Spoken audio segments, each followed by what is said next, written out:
Mesdames et messieurs, ce que vous allez entendre dépasse de loin les frontières du scandale.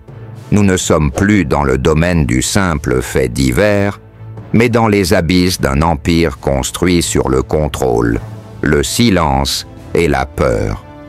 Imaginez un tribunal fédéral, un procès historique en cours. Et au centre de l'attention, Sean Diddy Combs, icône de la musique, milliardaire, visionnaire, mais désormais soupçonné d'être le cerveau d'une organisation criminelle parfaitement huilée. Ce jour-là, dans cette salle glaciale, une vidéo est projetée, une séquence tenue secrète jusqu'à l'ultime minute. Ce n'est pas un extrait anodin, ce n'est pas un enregistrement flou. Ce que le juge, les jurés et les journalistes découvrent provoque un séisme silencieux. Il s'agit d'une scène glaçante où apparaît Janice Combs, la mère de Diddy, une femme de plus de 82 ans, que l'on croyait jusqu'ici à la marge de cette affaire, protectrice, inoffensive.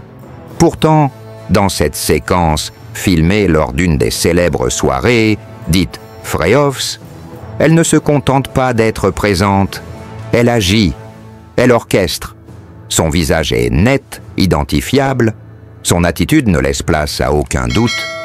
Ce n'est plus une mère défendant son fils, c'est une figure centrale dans une mécanique qui dépasse tout ce que la justice avait envisagé jusque-là. Le juge interrompt la vidéo avant même la fin. Les mots lui manquent. Il réclame une suspension immédiate de l'audience. Un témoin raconte avoir vu l'homme de loi le plus impassible du district fédéral perdre ses moyens, secoué jusqu'au fond de ses convictions.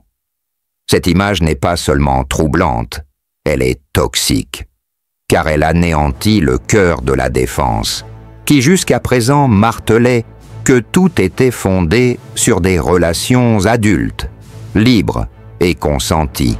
Comment parler de consentement? Comment évoquer une dynamique libre de contraintes lorsque c'est une figure maternelle qui guide les interactions dans un cadre aussi dérangeant, aussi glauque?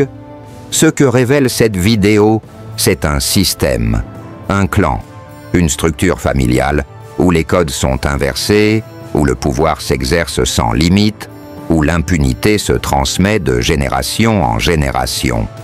Le parquet n'a désormais plus besoin de chercher une preuve d'organisation criminelle. Elle est là, incarnée, filmée, impossible à nier. Et le choc ne s'arrête pas là.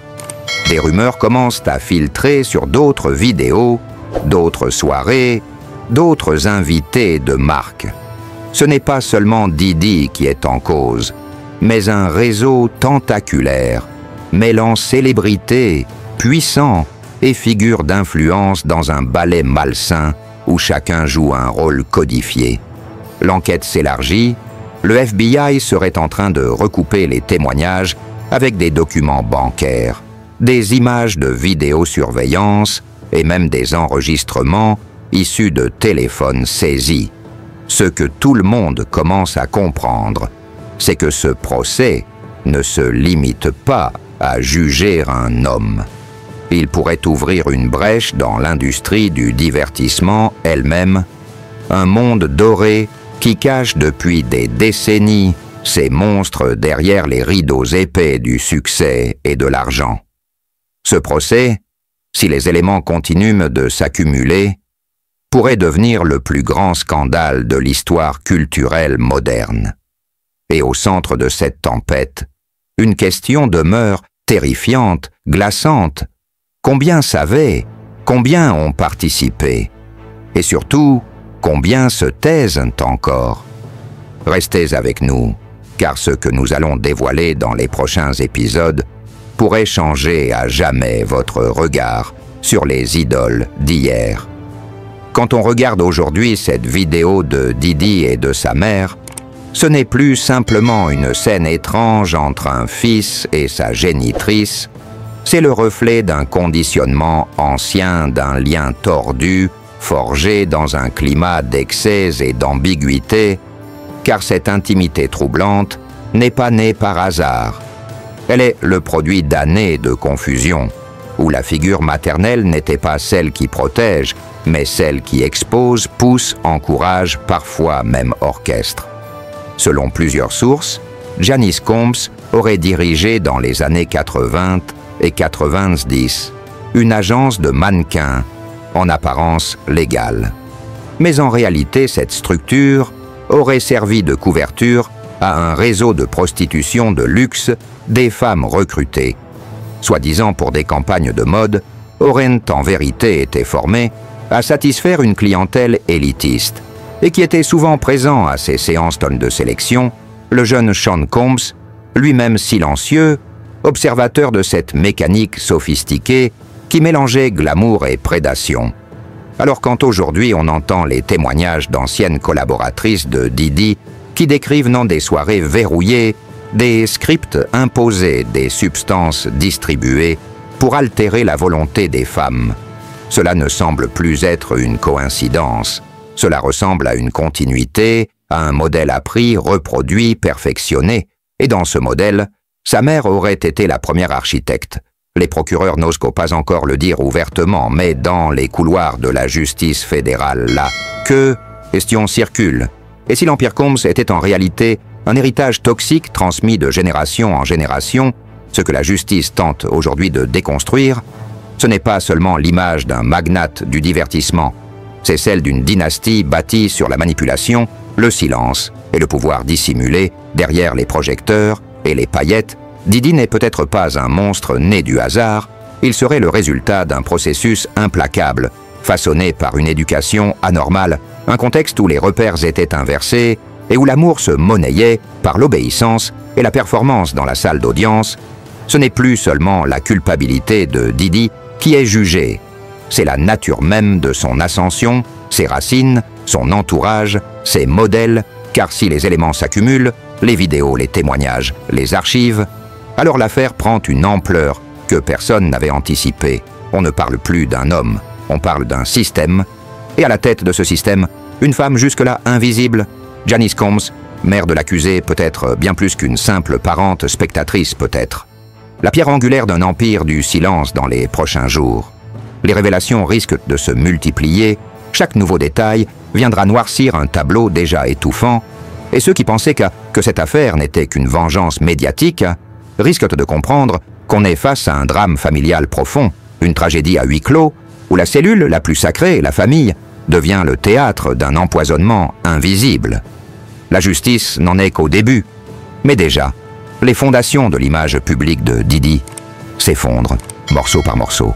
Et ce qu'on découvre en dessous, c'est un monde que peu osaient imaginer, un monde où l'amour maternel se confond avec la possession, où la réussite se construit sur les ruines de l'innocence, et où les victimes ne savent même plus qu'elles en sont, où le chaos n'est pas une exception, mais la règle, un monde où la confusion règne en maître, où les frontières entre l'innocence et la perversion sont effacées, comme si elles n'avaient jamais existé.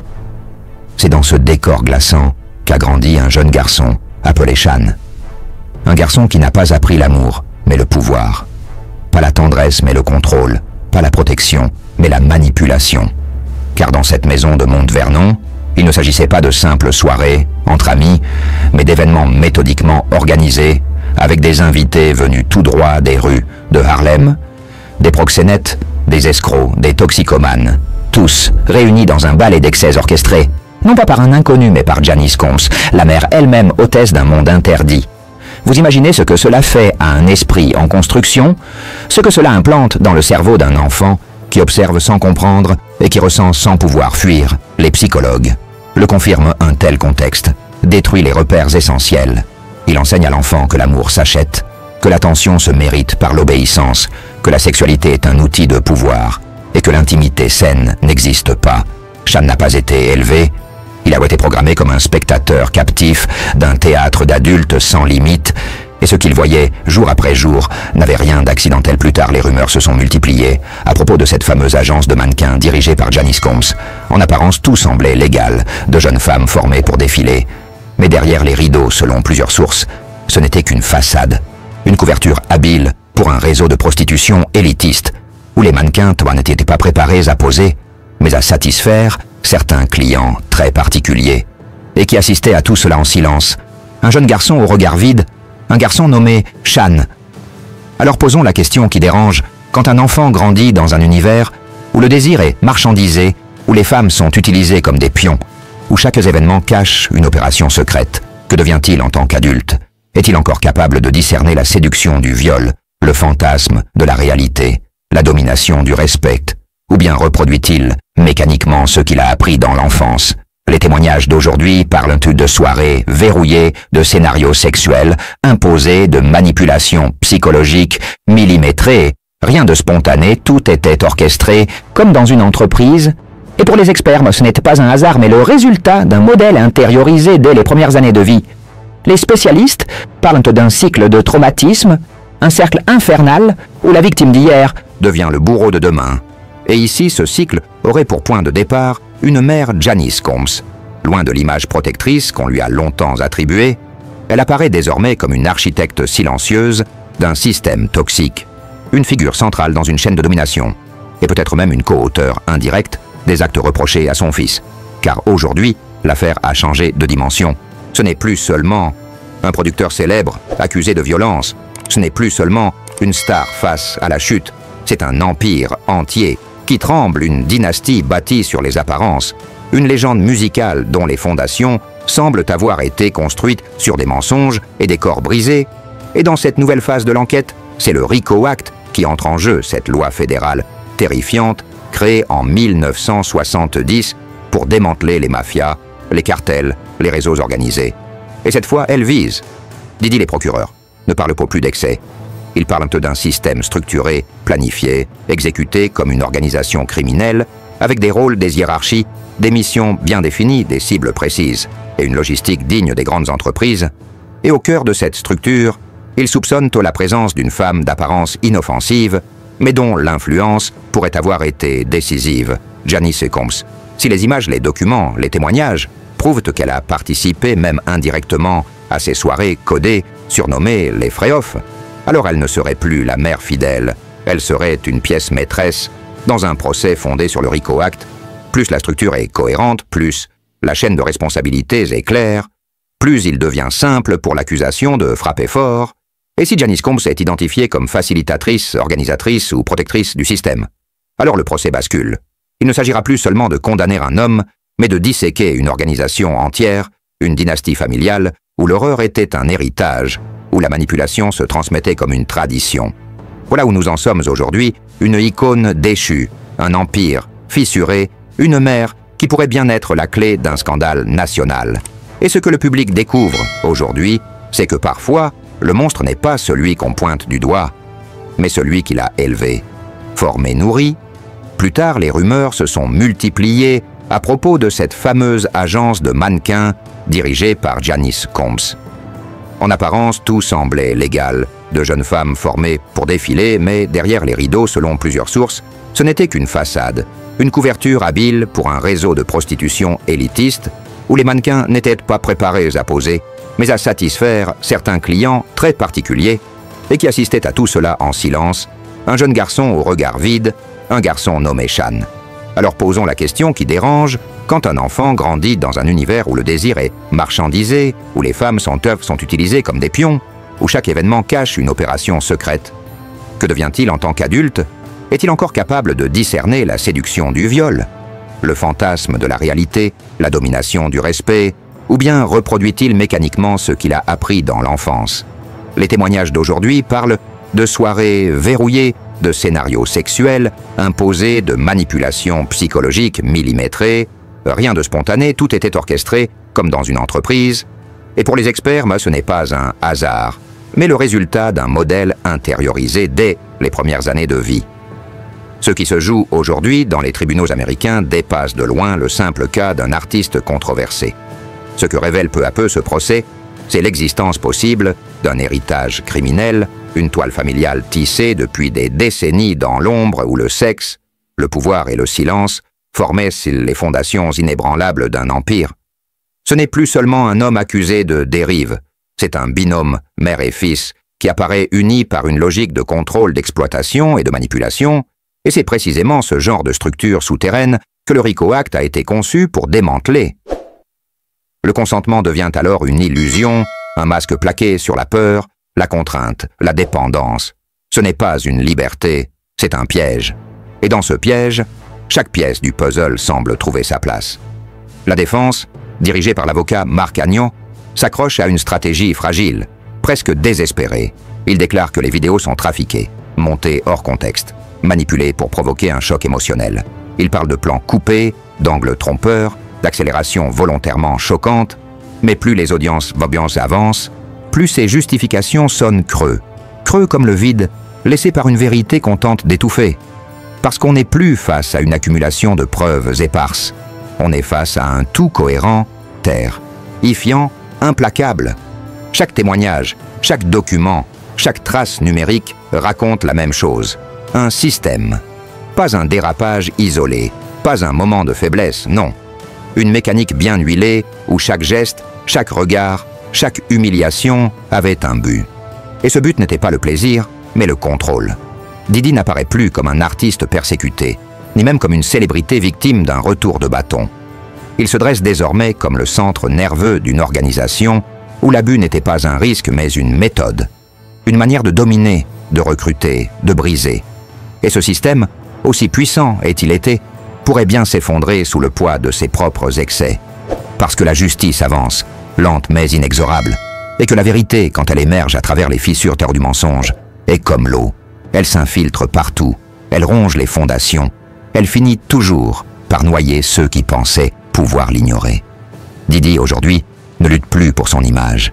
Il lutte pour ne pas tout perdre. Sa liberté, son nom, son empire, et peut-être même son sang. Si cette affaire vous a captivé, si vous voulez suivre d'autres enquêtes aussi choquantes et révélatrices, alors n'oubliez pas de vous abonner à la chaîne.